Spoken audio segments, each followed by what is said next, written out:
Hey everybody, I'm Rob, the newest member of DBZ Biscuit. I'm coming at you with my Qliphort 2.0 build, as Emmanuel likes to call it. So let's get right down to it. Starts off, Twin Towers.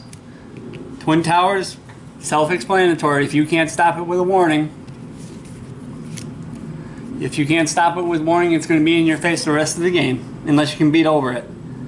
Next up, 2 Qliphort Stealths. And after that, the 2-4 Qliphort Scout. And after that, it's basically all necessary. This is the greatest card against Burning Abyss and Shaddoll, somebody that goes through their deck really quick. It's Qliphort Cephalopod. I run 2. It's a great burn card. Not to mention it burns the hell out of your opponent, and it also adds life points to yours. I play 2 Monolith. That plussing off attributing is really something to look forward to. I also run 3 carrier. 3 carriers, or basically 3 monster versions of compulsory evac. Next comes 3 helixes. 3 helixes is the equivalent of 3 MSTs that have 2400 attack. I run 3 shells, as well as 3 discs.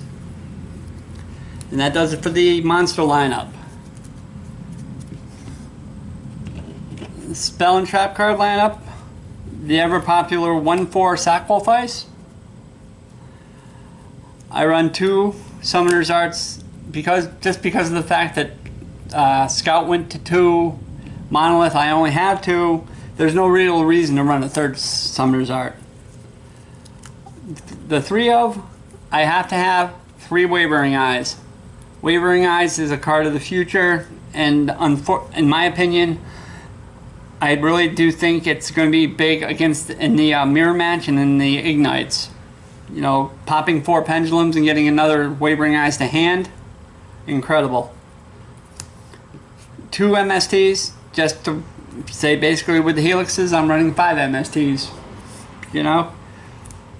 Next up, the draw engine, 3 Upstart Goblins. And when I started playing Emmanuel, this was Emmanuel's favorite tech. It's at 2 right now. I'm working on the 3rd. It's Kaiser Coliseum.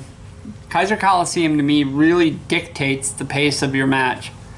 It basically says that I'm going to go off unless you can get rid of it. I'm going to go off when I want to go off.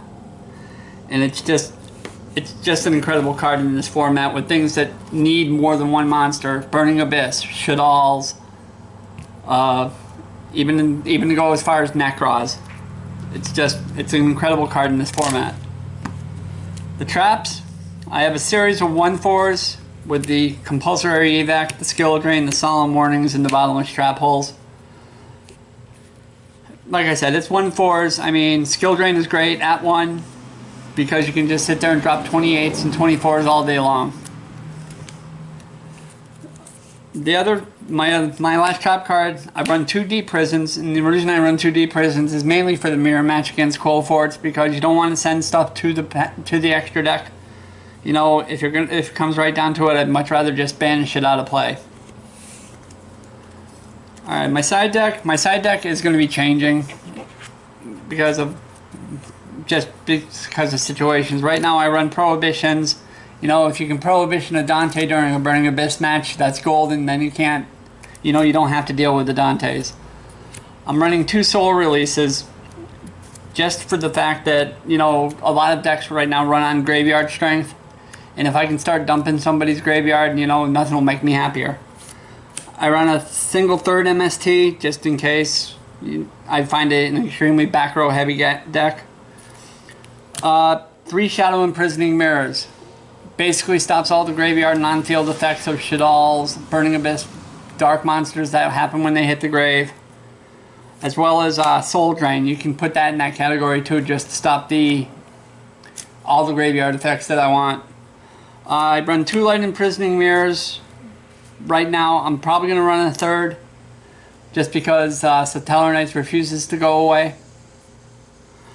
Now my two favorite side deck cards are Lose 1 Turns. Lose 1 Turn is basically there to stop Necros. Necros monsters can't get their effects. They're just going to sit there and get run over.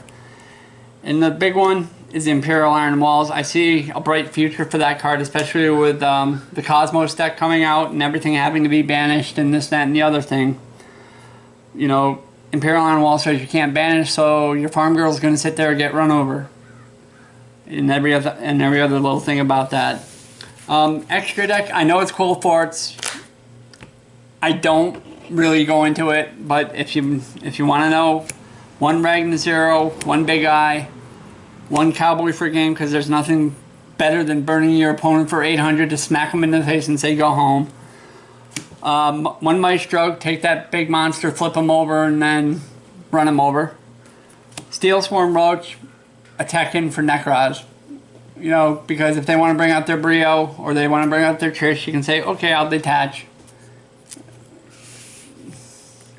Abyss Dweller, stopping those graveyard effects is important still. Utopia for stall. Black Shipcorn, just because I spawn level 4s and I can just, you know, pop something. Crazy Box for what Emmanuel would refer to as a wall. You know, 3K standing there just looking stupid. This one I don't even know how to pronounce. He's Karagaros Knight. Don't know why he's in there, probably just because he's level 4. And then, of course, my favorite that actually won me a match against Burning Abyss at a regional, Heartland Draco, because he had Acid Golem with nothing on the field and I attacked him directly for game. But that's it, folks. That's my Qliphort build. Like I said, I'm going to change it up a little bit.